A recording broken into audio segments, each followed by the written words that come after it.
You're tuning into Black and White Sports on YouTube. The no-holds-barred truth on sports. The main event starts. All right, Black and White Sports supporters. Well, I got to tell you, after hearing these comments from Paige Bueckers, makes me feel like the WNBA and the players may be headed towards some kind of lockout/strike.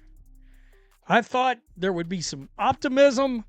I mean, the owners have offered 4 times the amount of salary that Paige Bueckers just detonated the WNBA's future. Her recent comments reveal negotiations are heading for disaster, directly threatening the entire 2026 season. This isn't just a contract dispute, it's a potential league-wide shutdown, jeopardizing the very momentum Caitlin Clark single-handedly built.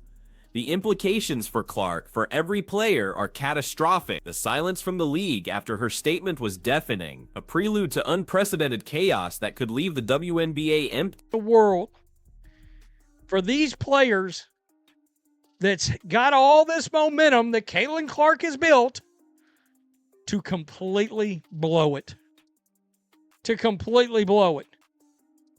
Because in the back of these owners' minds, they've got to be wondering, well, what happens if Caitlin Clark gets hurt again?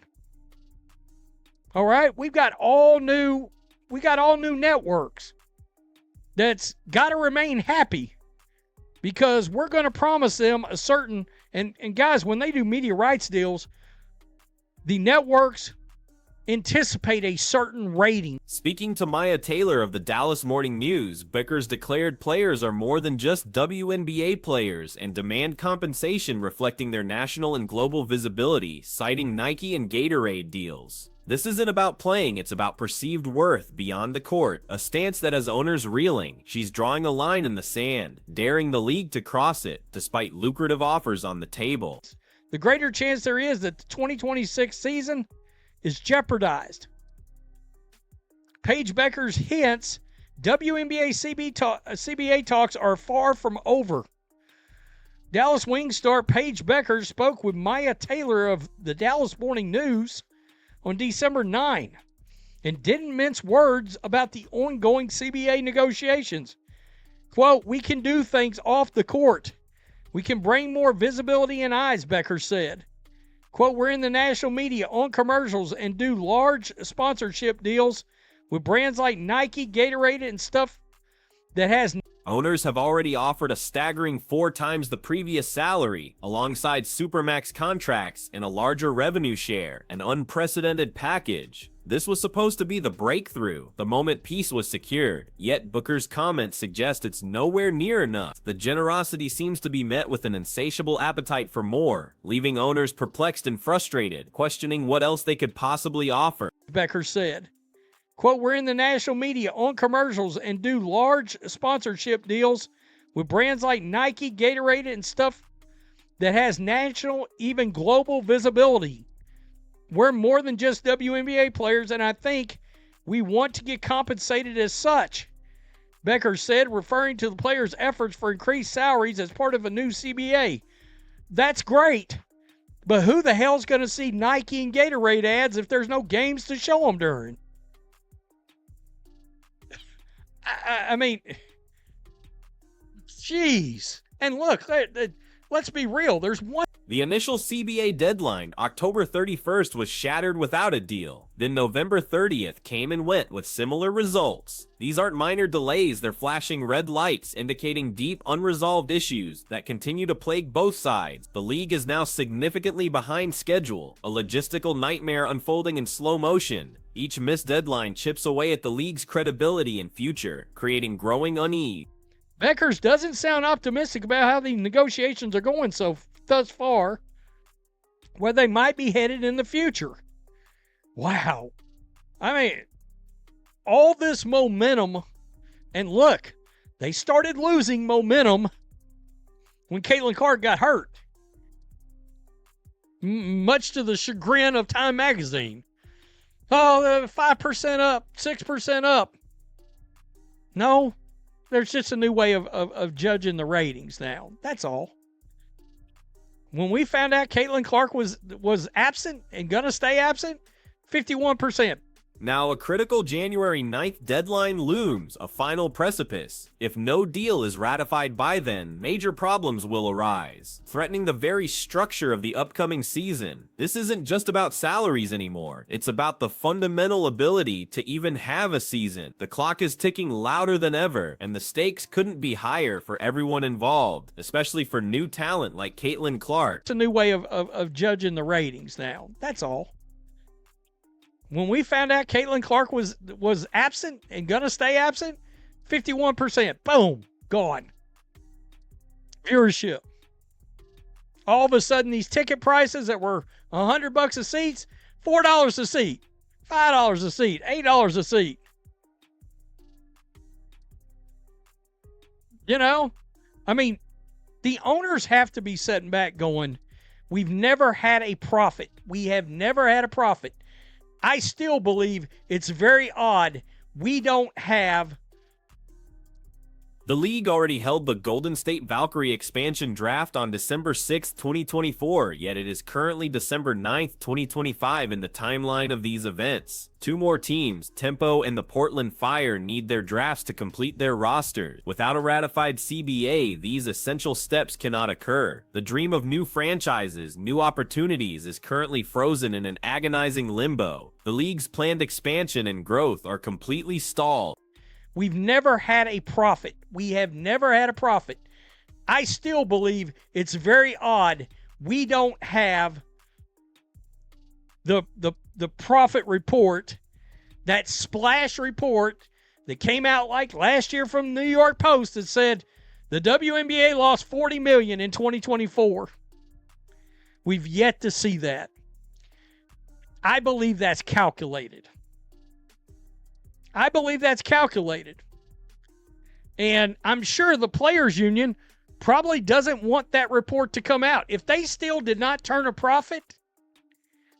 Typically kicking off in early February, the WNBA free agency period is also directly tied to the CBA. No ratified agreement means no free agency, leaving players unable to sign with new teams. Add to that the requirement for expansion drafts to happen prior to free agency, and the entire offseason calendar is in complete disarray. Players eager for new contracts are left hanging, their careers on hold. In the car, and they're going to ride that car right into a brick wall. Right into a bridge embankment. Take your money, start making some money, and then renegotiate. 2 years from now, 3 years from now, look, the league is going to start making. I do see comments where people are like, well, the league's not going to make a profit anyway. No, provided these players don't get too greedy, they will make a profit now because of the new media rights deal.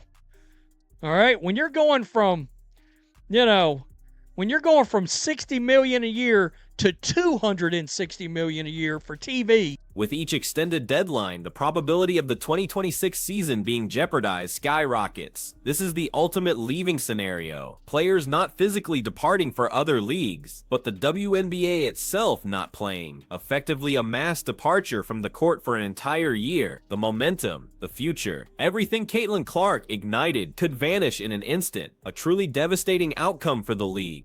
Bueckers herself explicitly stated that CBA talks are far from over, and her tone indicated deep pessimism about the negotiations. She's hinting that the next January 9th deadline might also be missed, just like the previous ones. This isn't a mere negotiating tactic. It sounds like a genuine admission of intractable differences. A warning shot fired across the bow of the entire WNBA, signaling dire times ahead. The player who draws eyes above all others is Caitlin Clark. Everyone knows it, especially the owners who are seeing unprecedented interest. Her presence, or absence, dictates ratings, ticket sales, and overall league visibility like never before. Her power is undeniable, a massive leverage point that players and owners are both acutely aware of, making her impact central to these high-stakes negotiations.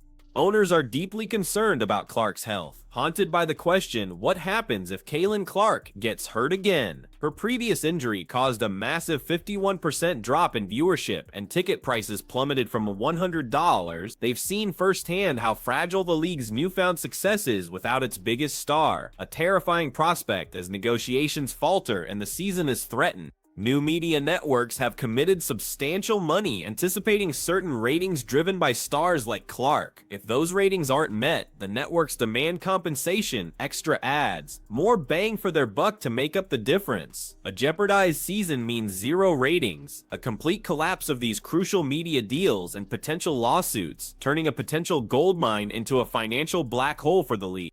Historically, the WNBA has never turned a profit. Reports, though unconfirmed by the league itself, suggested a staggering $40 million loss in 2024. The owners are operating in the red, hoping Clark's explosion would change that narrative entirely. This harsh financial reality makes the players' escalating demands for more compensation seem incredibly tone-deaf to many observers, exacerbating tensions. The league just secured a monumental media rights deal, jumping from $60 million a year to an astounding $260 million annually. This deal was the promised land, the key to profitability and a secure future. It was supposed to guarantee financial stability, but only if the players don't get too greedy and derail everything that has been painstakingly built.